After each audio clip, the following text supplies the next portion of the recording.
are you looking into getting into streaming, or maybe you just started, or are you looking to possibly become a caster for, if not Runeterra, maybe something else? I know a lot of people out there want to be casters. Well, if you are, and you are looking for some microphone advice, you are in the right place. And if you are new to the channel, or if you are returning, I do sometimes, occasionally, do some videos like this where we review products that I use, because I do cast and stream a lot.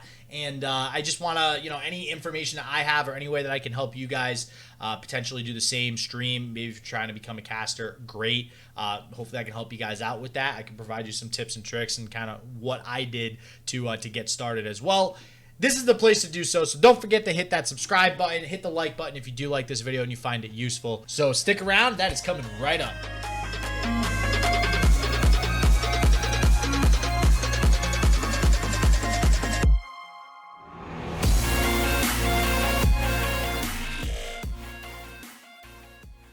I'm going to try to give you guys a rundown real quick of two different mics that I've used since I have started my my streaming and casting career, so to speak, my thoughts, and whether or not I think you should pick one of these bad boys up. I am by no means, so disclaimer, I am by no means an audio expert. I have, however, had to learn quite a lot through my my streaming shenanigans, my casting shenanigans as of late in regards to production and a lot of other things. So, and in my research, I can essentially at least give you guys some of the basics of these two microphones. So, as you can see here, I am currently recording on this mic. This is the Rode PodMic, and this is what I've been using probably for the better part of a month or two since quarantine. I actually got this as a gift for my birthday from my co-podcaster.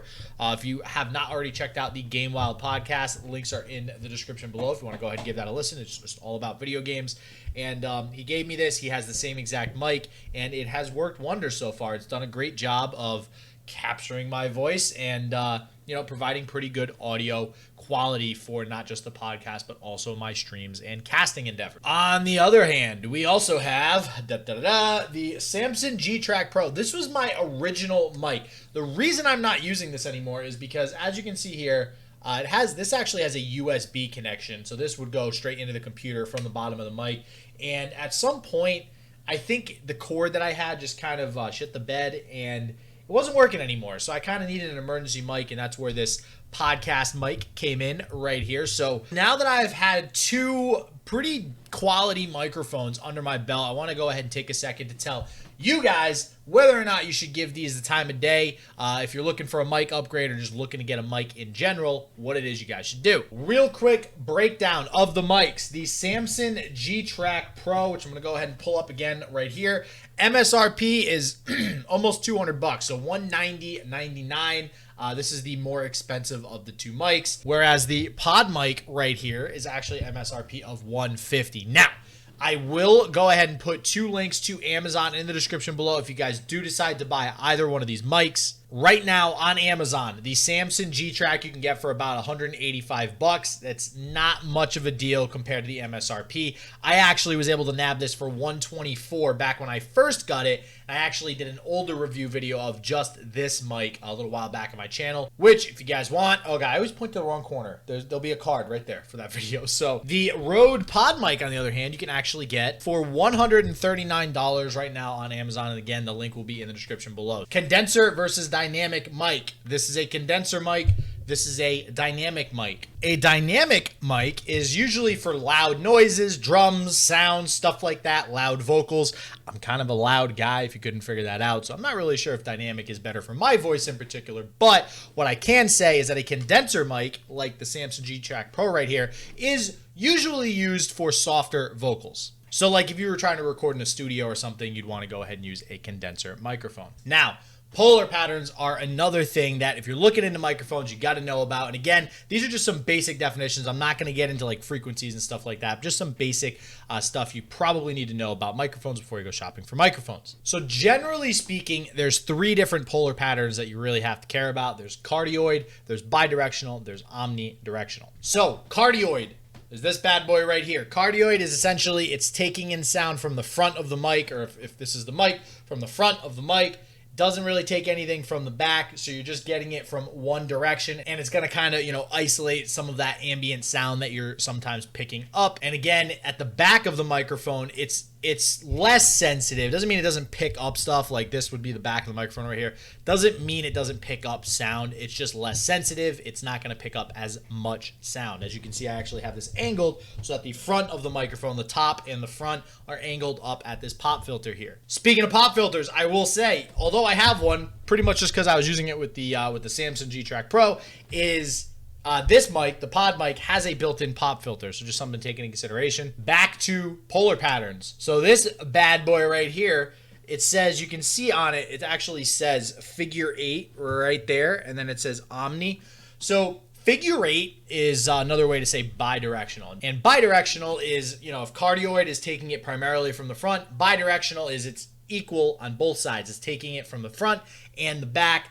Omni is whoop all the way around the microphone. So Omni is going to go ahead and get you equal sound pickup at all angles. So just another thing with the Samson, which is one of the reasons why it costs a little bit more, you can actually switch between figure 8, cardioid, and Omni. So pretty cool feature there. You can also switch between mono, 1 track, and 2 track on this microphone as well. Now, as far as a mixer is concerned, and this is something that I'm also going to get into with the connections. So you can see, I mentioned this earlier, this has a USB connection. This goes straight into my computer, no problem, plug and play. This Rode PodMic is a little bit weird, has something called an XLR connection. So if you don't know what an XLR connection is, basically in layman's terms, it's that cord that most people use on stage, like in a band. So really why that matters to you is because it's a little bit more of a difficult cord to get. You might have to go to something like Guitar Center to go ahead and pick one up. So it is kind of a pain in the butt as far as that's concerned. This Rode PodMic also does not come with a mixer. If you notice on here, this actually comes with a mixer for mic, instrument, and then you have its own internal volume control as well. And you can see in back, you actually have an input for headphones and then an in jack for some sort of instrument or something if you are going to go ahead and record with an instrument. So somebody playing, singing on a guitar, this would probably be pretty useful. And the PodMic right here, I have this wire that you see wrapped around the arm. It goes all the way down to a amplifier, which is actually this old crappy amplifier that I had back from when I used to throw parties as a kid. It came with these 2 big speakers. And hey, it gets the job done, but you do need some sort of mixer. So that was free for me. There's plenty of mixers you can buy online for pretty cheap, less than $100. But that's the thing with this PodMic is you are pretty much gonna have to get some sort of input for a mixer, some sort of third thing that connects to your computer, because this will not connect directly to your computer. Now, you could get XLR to USB, which I actually have that adapter as well. That is an option. But if you have an XLR mic, you might as well go ahead, use a mixer, use an amplifier, use something. As far as mounts are concerned, this bad boy right here, the Samson, comes with its own little stand. If you are not using the stand and you want to mount it on an arm, this is one of the reasons why I'm still using the PodMic right now. It comes with this thing. And listen, I'm honestly too lazy to really look into this that much. I forget what this is called. But this is way more of a pain in the ass to mount on here than this PodMic. The PodMic, literally this right here, just screws right into the arm. It's perfect. It's just super easy. You screw it on, you tighten it. This can also come off as well. There's 2 screws right here on the side of the microphone. So just a lot easier in general, in my opinion anyways, to go ahead and mount this PodMic to an arm. If you're using something like a Blue Yeti, you probably already know a lot of Blue Yetis come with a stand similar to this. You probably won't care. You can go ahead, put the Samson G Track right in this bad boy, plug it in, shouldn't be a problem. What's the verdict when all is said and done? Well, not gonna lie, to be honest with you, I like the Samson G Track Pro more, just as an overall, like, it does everything in one microphone. It comes with a USB cord. You plug and play. You have everything you need. The PodMic, you might need a mixer. You could get an XLR to USB, like I said, but just a little bit more of a pain to actually get set up. This is more plug and play, similar to a Blue Yeti. I know a lot of people out there that are recording videos and stuff start out with something like a Blue Yeti.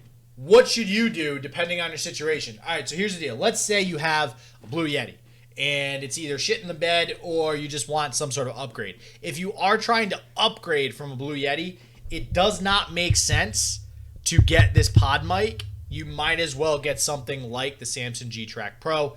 I prefer this as like a general overall upgrade. I do think that if you do look into the Samson versus the PodMic as well, this has some better overall specifications as far as the sensitivity and frequency range are concerned. Again, I'm not going to get into that here because I don't really know much about that stuff. I just know what's better and what's worse, but I'm not going to try to explain that for you guys. So if you are just looking for a straight upgrade from a Blue Yeti, I'm going to go with use the Samson G Track Pro. Now, if you just have like a regular microphone on a headset or something similar, some piece of crap that's probably a hand-me-down, and you just want to get into the microphone field in general, like you're just looking for a mic, a good mic for your computer, I would go ahead and get the PodMic because it's cheaper. You're going to save yourself probably about $100 or so, and it gets the job done. Again, I would just recommend XLR to USB. If you do want to go ahead and get the mixer as well, you're probably going to be paying the same for the Samson G Track Pro. So if you don't want to deal with the mixer, I would still go with the Samson G Track Pro. So